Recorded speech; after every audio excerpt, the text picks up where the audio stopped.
Kita semua akrab dengan perasaan itu. Apakah itu karena pasangan atau teman dekat memperhatikan orang lain, rekan kerja mendapatkan promosi yang kalian inginkan, atau situasi lain yang tidak terhitung jumlahnya yang menyebabkan kita merasakan kecemburuan? Kami yakin banyak dari kita akan merasa bersalah karena berperilaku tidak wajar karena perasaan itu dari waktu ke waktu. Ini juga merupakan tema yang sangat umum dalam cerita, film, lagu, dan bentuk seni lainnya. Kecemburuan dan iri hati adalah emosi universal, tetapi mengapa kita merasakannya? Check this out.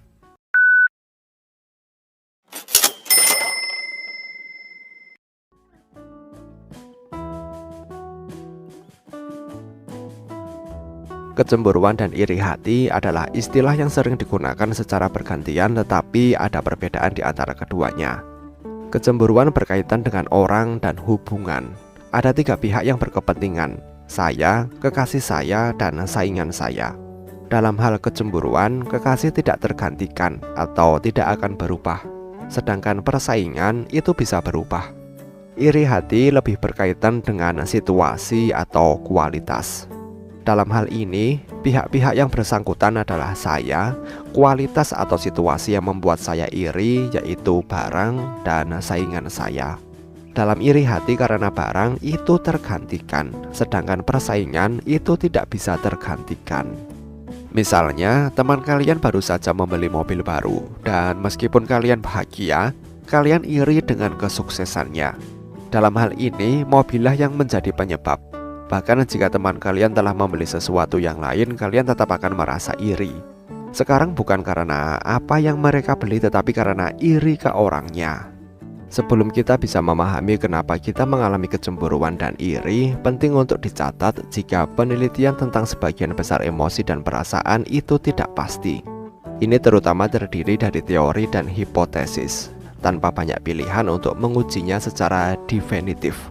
Penting juga untuk diingat jika kecemburuan dan iri hati umumnya diasosiasikan sebagai emosi, bukan sebagai perasaan. Emosi lebih kompleks dan mencakup antara lain perasaan, motivasi, dan kecenderungan perilaku. Kenapa kita merasa cemburu? Kecemburuan dialami sehubungan dengan suatu hubungan atau resiko kehilangannya. Emosi sering dipelajari dari perspektif evolusi. Menurut psikologi evolusioner, kecemburuan dikaitkan dengan respon adaptif terhadap ancaman. Tapi masih bisa diperdebatkan apakah itu respon adaptif atau maladaptif. Kita merasa cemburu ketika kita merasa jika hubungan kita dengan seseorang atau manfaat yang kita peroleh dari hubungan itu terancam. Menurut teori ini, otak kita terprogram untuk merasa cemburu. Karena ini mendorong kita mengambil tindakan untuk menyelamatkan hubungan kita. Oleh karena itu bukanlah sesuatu yang bisa kita hindari atau kendalikan. Mengapa kita merasa iri? Pendekatan evolusioner yang barusan juga berlaku untuk iri hati, tapi iri hati memiliki faktor yang lain. Manusia cenderung mengevaluasi harga diri dan kesejahteraan mereka dengan membandingkannya dengan orang lain. Jika orang lain memiliki sesuatu yang tidak kita miliki, tetapi kita menginginkan atau membutuhkannya, kita merasa iri terhadap mereka. Karena iri hati terjadi karena perbandingan. Contohnya seperti ini. Kalian pergi ke sekolah dengan seorang teman yang kalian anggap setara. Entah itu dari ekonomi atau status sosial, yang penting kalian setara. 10 tahun kemudian, teman kalian lebih kaya dari kalian atau lebih sukses dari kalian. Apakah kalian akan iri kepada teman kalian? Kebanyakan orang akan iri. Ada perbandingan yang jelas antara kalian dengan teman kalian. Kalian mungkin pernah belajar di sekolah yang sama, berasal dari latar belakang keluarga yang sama dengan situasi keuangan yang sama, dan memiliki kecerdasan yang sama. Kalian mungkin mengagumi Elon Musk karena kekayaannya yang luar biasa, tapi kalian akan iri pada teman kalian.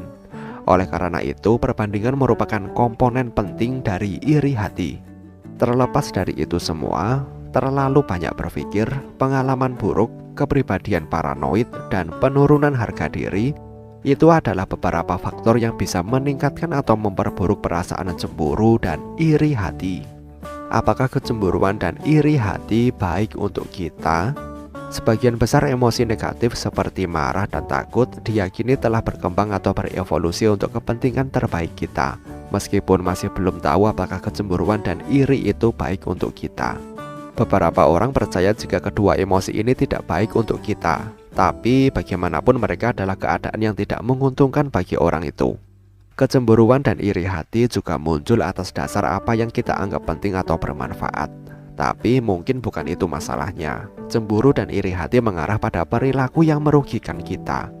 Menganalisis hal-hal yang membuat kita cemburu dan iri bisa memberikan jawaban yang lebih jujur, karena mendorong kita untuk introspeksi dan memikirkan apa yang penting dan bermanfaat bagi kita. Bagaimana menurut kalian? Sampaikan pendapat kalian di kolom komentar. Terima kasih telah menonton video ini dan sampai jumpa di next video.